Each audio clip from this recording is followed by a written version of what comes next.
Thank you for clicking on the video. This is an update to my Obese to Marathon video. I cannot believe it just broke 200,000 views, and that's insane to me. And yeah, let's talk about it. I'm going to give you a whole update on my life since the marathon.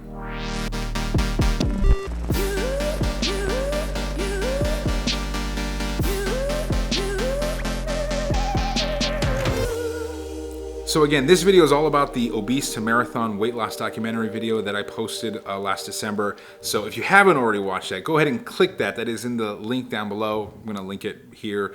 And yeah, click that, go look at that first, and then come back here so you can get an update on how I'm doing since running 26.2 miles. Okay, anyway.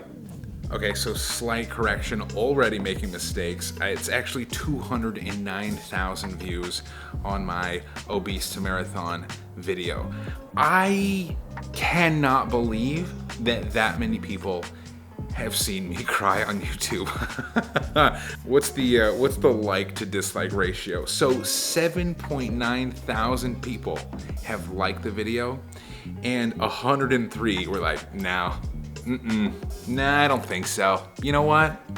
This whole weight loss thing, not for me. Boo. Boo. Yeah, I'm just like, I'm blown away by this video and the, you know, how it has resonated with people. It's just been like amazing to see. And I'm so thankful to everyone who has watched the video, left a comment. We're gonna go through some fun comments, and you know, I'll answer some questions from the video in this. But basically, I just wanted to update you. So the last thing that you see from me in that marathon is, you know, me hugging my son, and I'm just like, oh, that moment, you know, it's so beautiful. I honestly don't even remember what I was saying. And that sucks because I know like a lot of people have reached out, like that's, you know, everyone's favorite moment. And I'm talking about how, you know, whatever it takes, if you want it as bad as you want to breathe. Nothing is impossible, man. Nothing is impossible if you want it bad enough.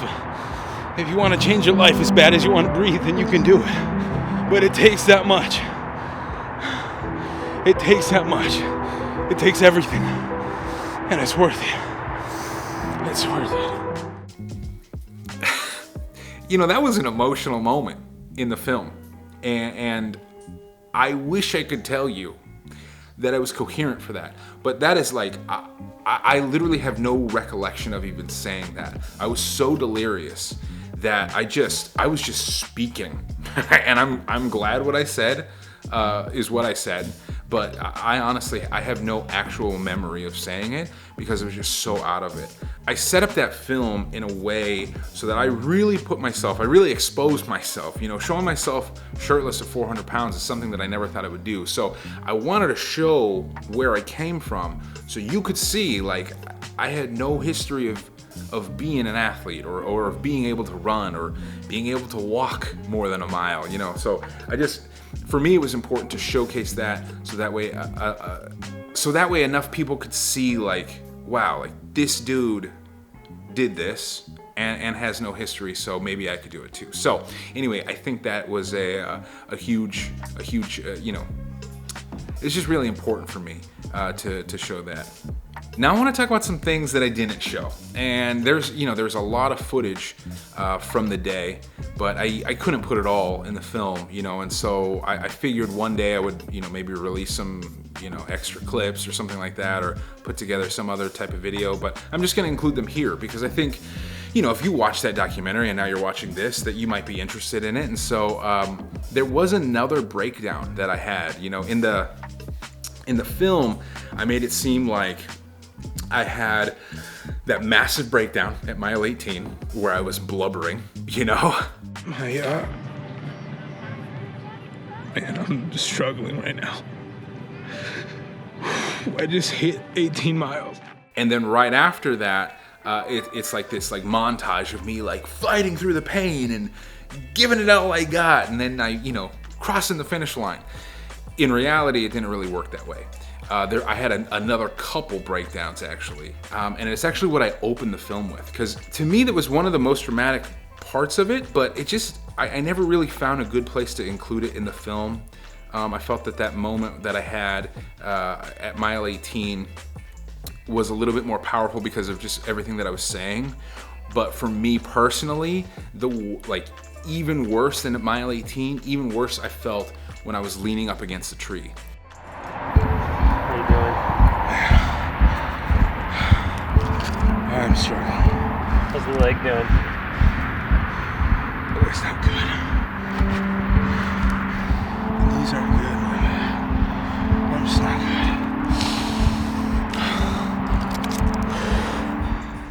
I think that was at mile, I want to say it was 20 or 22, something like that, maybe 21.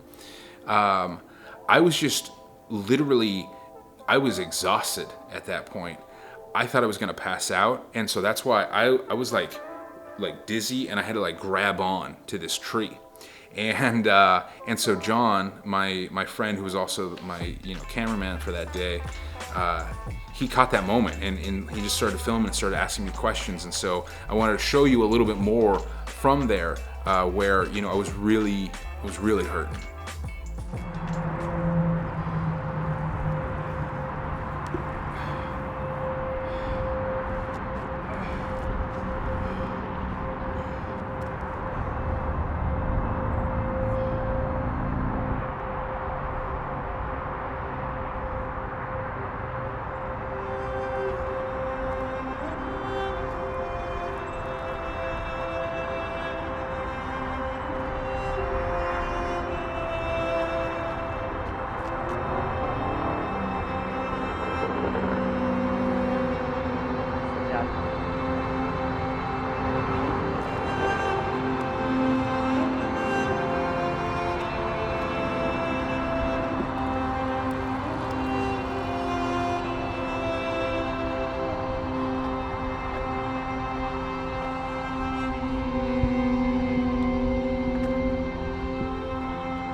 So yeah, hopefully you enjoyed seeing myself be tortured a little bit more.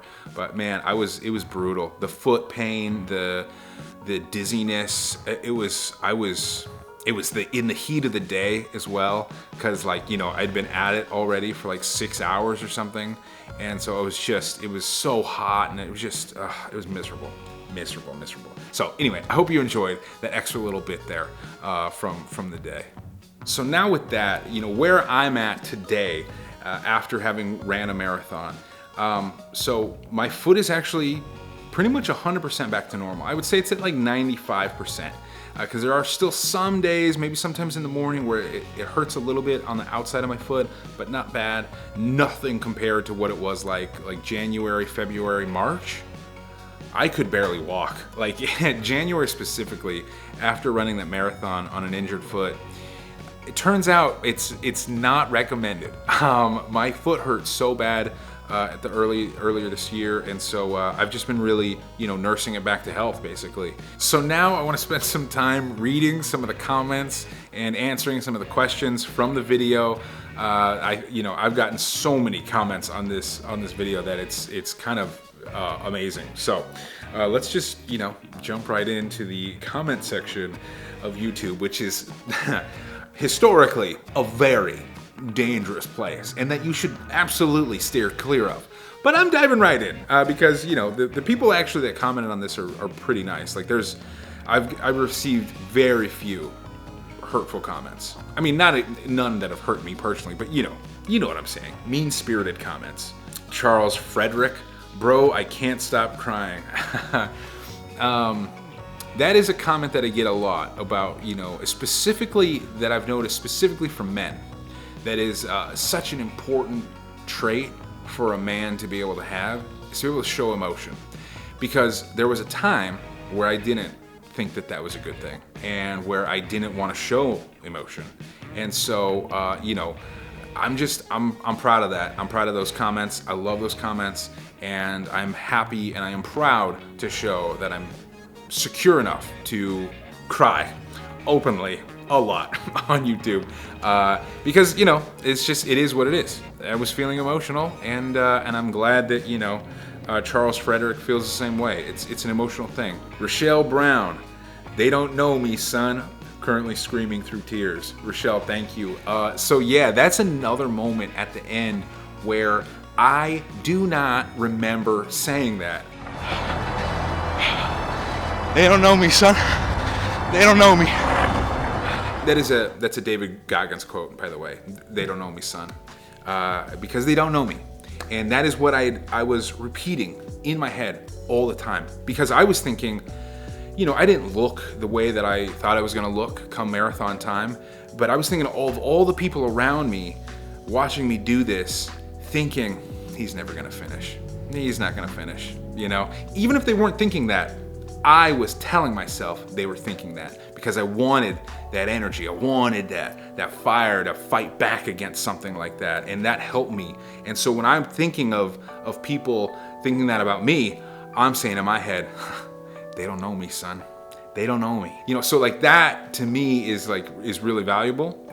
Having that type of mindset, and that's something that David Goggins talks a lot about. Frederick Brulot, that motivation speech you made before the run, goosebumps. I cried watching this. So that motivational speech beforehand, I love to amp, people up, and especially then, like my family, my sister, my wife, my friend Matt Kelly, who's running the race with me. We needed that moment. We needed to get amped up because, at a marathon, there's all these people around, and there's announcers, and there's DJs, and they're like playing music and getting the crowd into it, getting the runners into it. Obviously, because of COVID, we didn't have any of that, and so I needed to do something. And that quote was actually given to me the night before the race. The night before the race, someone messaged me on Instagram, and I wish I could remember who it was. But they messaged me on Instagram, and they said, Tony, have a great run tomorrow. Remember, you run this race with your legs, and when it gets hard, you run this race with your heart. And that quote hit me. I was like, yes, that is exactly how I feel. That is exactly what I'm gonna do. And that quote, I literally was still on my mind the morning of, because it's just rambling, just off the cuff, and that quote was right there. And so I thought about that a lot. And finishing that marathon, it was all heart, man. It was all heart. Just I needed to finish. I wanted to finish so bad. The mind, the body was all telling me you gotta stop, man. You gotta stop. But the heart, that's what kept me going. And that quote just sends chills. I love that quote. I'm so glad that John caught it on camera. All right, and the last comment that I'll read is from Speakeasy, and it just says, I needed this video. That means so much to me. Along my weight loss journey, I use so many YouTube videos to help fuel my motivation, to help fuel my knowledge, my understanding of working out, physical fitness, nutrition. I just utilize YouTube so much during my weight loss. And so I want to give back to the platform that helped me immensely. YouTube was invaluable to me. The fact that someone needed that video, to me, is the exact reason why I put the time in to make YouTube videos. And it's been tough recently, but I'm back, and I will be making YouTube videos every week, hopefully. But it's very meaningful to me. I'm not looking to make to become a YouTuber or something. I have a full-time career as a filmmaker. I love what I do. I just know that like I said, I've gotten so much from YouTube. I just wanted to give something back, and hopefully, get some people up off the couch and get it started on their own journeys. And I guess, to wrap this up, the biggest update from the marathon is I am so glad I did it. It was so hard, but it was the most incredible thing physically that I've ever accomplished, and I'm just excited to, take that to the next level. And so the next thing that I have going on, September 26th, I'll be running the Malibu Triathlon. Now, that's intense. It's not very far. It's just a classic distance triathlon, but still the culmination of, the swimming into the bike riding into the running.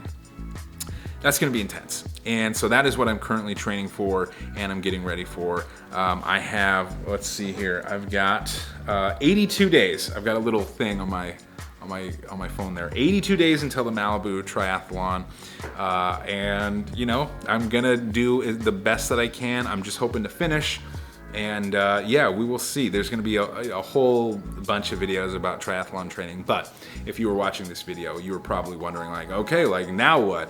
That is the now what. It is a triathlon because, you know, eventually the main goal is to do an Ironman. And so I figured, let's start small and start with a classic triathlon and you know, we'll work our way up from there. So anyway, I hope you enjoyed this update. Thank you for watching. Thank you for subscribing. Please click that little bell notification so you get notified every time that I post, because like I said, I will be posting. And just thank you so much for 209,000 views on that video. I can't tell you how much it means to me. And yeah, man, we're pushing forward. We're doing it. We're being relentless, you know? So cheesy. Okay, I'll talk to you next week. Peace.